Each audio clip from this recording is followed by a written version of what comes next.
औरंगजेब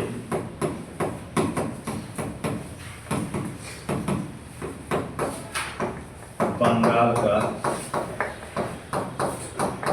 दीवान बनाकर भेजा।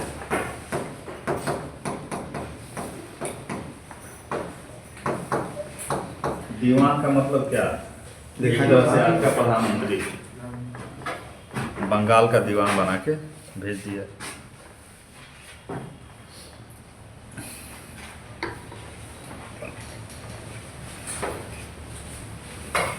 सत्रह सात में औरंगजेब मर गया ना, तब तक ये दीवान ही रहा। लेकिन 1717 ईस्वी में 1717 ईस्वी में 1717 में मर गया औरंगजेब। कौन? औरंगजेब 1707 में मर गया था। औरंगजेब की मृत्यु 1707 में ही तो हुई है। वहीं तो मध्यकालीन भारत का इतिहास खत्म हो जाता है। आधुनिक भारत का इतिहास हम लोग पढ़ रहे हैं। 1717 ईस्वी में फर्रुखासिया राजा था और 1717 ईस्वी में ही क्या किया था? व्यापारिक निःशुल्क व्यापार का फरमान जारी किया, जिसको अंग्रेज उसको क्या कहे, मैग्ना कार्टा से तुलना की। मैग्ना कार्टा क्या है? ब्रिटेन के राजा ने अपनी शक्ति को कंट्रोल करने के लिए एक साइन किया था। उसको नियमावली है वो एक कानून के सामने कहते राजा प्रजा एक बराबर, ऐसा कुछ। मैग्ना कार्टा का हिंदी का अर्थ क्या होता है? मैग्ना कार्टा इंग्लिश है। हाँ, मैग्ना कार्टा का हिंदी अर्थ होता महान अधिकार पत्र। इसमें क्या हुआ था कि ब्रिटेन के नागरिकों को राजा द्वारा मूल अधिकार दिया गया था कि तुम सभा कर सकते हो, विरोध कर सकते हो, यदि कानून अच्छी नहीं है तो विरोध कर सकते हो। कहने का मतलब ये दूसरे कान को इस हाथ से पकड़ो चाहे उस हाथ से पकड़ो। सूर्य झुका रहा था ताकि अपने अधिकारों को सीमित किया। जब जनता का अधिकार बढ़ेगा तो राजा को अपने अधिकार को सीमित करना ही पड़ेगा। तो जनता को अधिकार मिला था, वहाँ के नागरिकों को। इसीलिए कुछ भी इस तरह का जब स्वतंत्र अधिकार नागरिकों को जहाँ जहाँ जनता को ब्रिटेन को मिला तो वहाँ पे यूज किए सब मैग्ना कार्टा। तो इसीलिए इसको जो है भारत के साथ व्यापार का मैग्ना कार्टा कहा जाता है। 1717 के फरमान को जो फर्रुखासिया ने जारी किया। 1717 में मुर्शिद कुली के साथ क्या हुआ? मुर्शिद कुली खान को फर्रुखासिया ने दीवान की जगह इसको नवाब बना दिया। नवाब का मतलब यह है कि प्रशासनिक अर्थात फौजदारी और दीवानी सब मामला तुम्हारे पास है। एक तरह से ये कहो कि नवाब का मतलब ये है कि तुम हमारे अधीन रहते हुए सब कुछ वहाँ के राजा बन जाओ। तो कौन बनाया? फर्रुखासिया।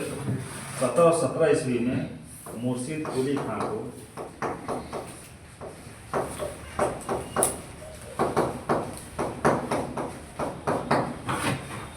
फर्रुखासिया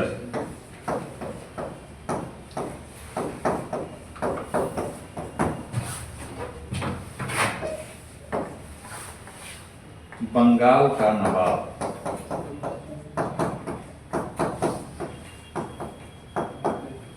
कहने का मतलब ये है कि 1717 के पहले बंगाल में नवाबी नहीं थी। नवाबी कब आ रही है? 1717 में। और कौन दे रहा है? फर्रुखासिया। मुर्शिद कुली का बहुत बुद्धिमान आदमी था, बहुत बुद्धिमान था। तो मुर्शिद कुली खां बंगाल में 2-3 ठो परिवर्तन कर दिया नवाब बनने के बाद।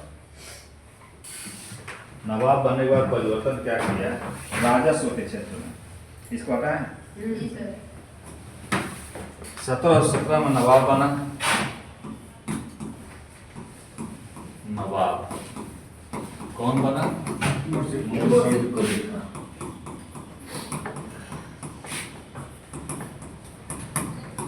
पहला काम ये किया कि राजधानी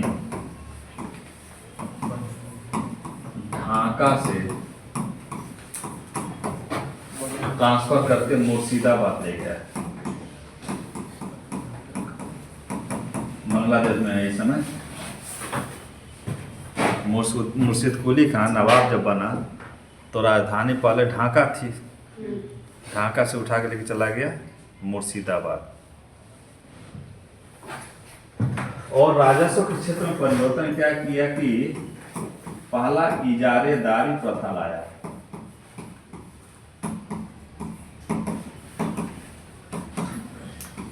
और दूसरा तकावी ऋण की व्यवस्था किया, किसानों के लिए तकावी ऋण। इजारेदारी प्रथा का मतलब क्या है?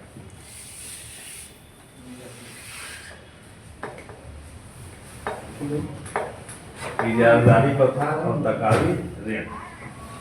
इजारेदारी का मतलब होता है ठेका से खेती कराना, ठेकेदारी वाली व्यवस्था।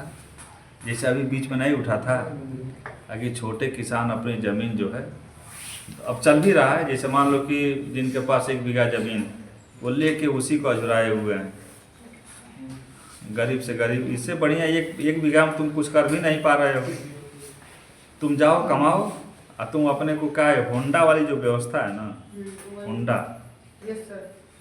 कि हम तुमको 12 किलो जो है गेहूँ दे देंगे, 1 कट्ठे का दे दो। इस वो बटाई दूसरी चीज, होंडा दूसरा। होंडा में जो भूमिपति है उसको कुछ देना नहीं है, बस वो 12 किलो 14 किलो जो तय हो गया वो लेगा। वो फ्री है, उसकी खेती हो रही है, उसको जो भी मिलना है रबी के सीज़न में, खरीफ के सीज़न मिल जाता है। वो जाके कोई भी व्यवसाय कर ले तो उसका जो है ठीक है। उसी तरह की व्यवस्था इजारेदारी पर था, इसको लागू किया। और तकावी ऋण का मतलब कि जैसे कि केसीसी से हम लोग ऋण उठाते हैं कि गेहूँ बोआना है तो 20,000 रुपया जाके जो है ले लिए, और गेहूँ जब कटा तो उठा के हम जमा कर दिए, हमको ब्याज भी नहीं देना पड़ेगा। ब्याज का सिस्टम है केसीसी में कि काफ़ी दिन जब हो जाएगा तब जाकर उस पर ब्याज चार्ज करेगी, नहीं तो आप मूलधन ही ले जाके जमा कर दो, फिनिश। ये व्यवस्था लाया बंगाल में कौन? मुर्शिद कुली खान। इससे उत्पादन में क्या होगा? उत्पादन में वृद्धि होगी। और उत्पादन में वृद्धि से उस बीच में बंगाल को भारत का स्वर्ग कहा जाने लगा। बंगाल को भारत का स्वर्ग कहा जाने लगा। इतना शानदार उत्पादन अधिक, राजस्व अधिक। राजस्व अधिक तो सरकार कुछ ना कुछ आपके लिए कल्याणकारी कार्य करेगी, और जब कल्याणकारी कार्य का मतलब विकास होगा। अब विकास आज की तरह से न सोचना कि गडकरी जैसा जो है रोड वाला मंत्री है जो केवल वो कसम खाया है कि 13 नहीं, एक दिन में 13 किलोमीटर की 30 किलोमीटर हाईवे का विकास करने का वो कसम खाए हैं कि एक दिन में, शायद एग्जैक्ट हमको नहीं पता, 13 किलोमीटर ही है, ताकि मैं रोड बनाऊंगा, हाईवे बनाऊंगा। हाँ, बन भी रहा है। हमको लगता है देवरिया में खेती होती जमीन ये खत्म कर देंगे सब, देख रहे हो। लेकिन वो जरूरी भी है, मजबूरी भी है। आने वाले समय में चीजें हैं, ट्रांसपोर्टेशन क्या होगा, पर एक नहीं करना ही है, एक नहीं करना है, नहीं तो सड़क के ऊपर सड़क बना दीजिए। क्या बनेगा? भरपूर से है ना, वहाँ से मतलब निकाले हैं ये। वहाँ से कहाँ जा रहे हो? वहाँ से सीधे वो मतलब लाल होते हुए, मतलब जब पिंडी होते हुए, अरे वो तो राम जानकी मार्ग है ना। राम जानकी मार्ग है। बिहार से नेपाल से अब यहाँ से भी निकाले। अब बताओ, राम जिस रास्ते से बारात लेके गए थे इस रास्ते में और जिस रास्ते से सीता जी को लेके आए थे, अब वो हाईवे बन रहा है। अच्छा हुआ, बहुत पहले बनना चाहिए, है कि नहीं? चलो इसको देखो क्या किया मुर्शिद कुली खान। जब नवाब बना तो राजस्व के राजस्व के क्षेत्र में 2 परिवर्तन किया। कृषि सेक्टर में इजारादारी प्रथा लाया और तकावी ऋण, इससे उत्पादन में वृद्धि हो गई। और जब वृद्धि हुई तो उस बीच पर्टिकुलर बंगाल को जो है भारत का स्वर्ग कहा जाने लगा। लेकिन 10 साल बाद नहीं यार, वो नकाल डाल दिया। अकाल तो बंगाल में जो है एक नॉर्मल चीजें थी बंगाल में, लेकिन अंग्रेज जब आएंगे तब जब ये रक्त चूसना शुरू करेंगे तब अकाल बढ़ेगा। 1707 के बाद 1727 में मुर्शिद कुली खां मर गया। बोलो क्या कर रही है? सर बोले 10 बोले हैं ना। अरे तो वही दूंगा 10 साल 17 के बाद 10 जोड़ो कितना हुआ? 27 हुआ। मुर्शिद कुली खां की हो गई मृत्यु।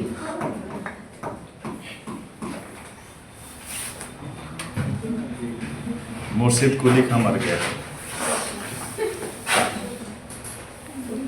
सर तो इंडिपेंडेंट कौन घोषित किया था आपने? यही ने किया था, अलीवर्दी करेगा। इसके साथ क्या है कि इंडिपेंडेंस जैसा रह रहा है, लेकिन दिल्ली राजस्व भेज रहा है।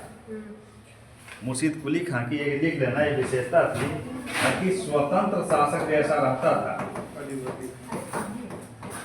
शासक जैसा कार्य करता था, लेकिन राजस्व का एक हिस्सा इसके मर्जी पर है कि चाहे 10 लाख भेजते चाहे 10 रुपया भेजते, लेकिन नियमित हर साल जो है भेजता था। वफादार था ना। वफादार नहीं चाहा था, लेकिन राजस्व का एक हिस्सा दिल्ली भेजता था खजाने में। मुगलों क्या है राजस्व का एक हिस्सा भेज देता, तो इसलिए इसको स्वतंत्र नहीं कहेंगे। 1727 में मर गया। यह भी खान ये संतान 1727 में इसका दामाद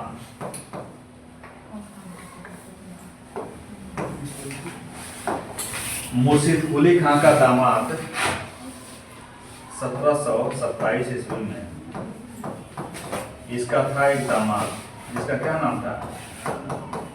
अलीवर्दी खां। क्यों अलीवर्दी के पीछे? अलीवर्दी बाद में आएगा। इसके दामाद का नाम था सुजाउद्दीन।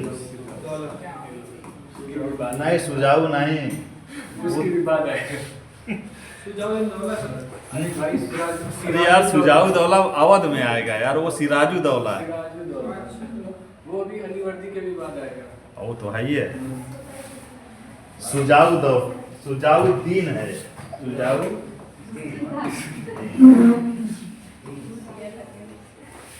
1727 में मुर्शिद कुली खां की मृत्यु के बाद उसका दामाद सुजाउद्दीन बंगाल का नवाब बना।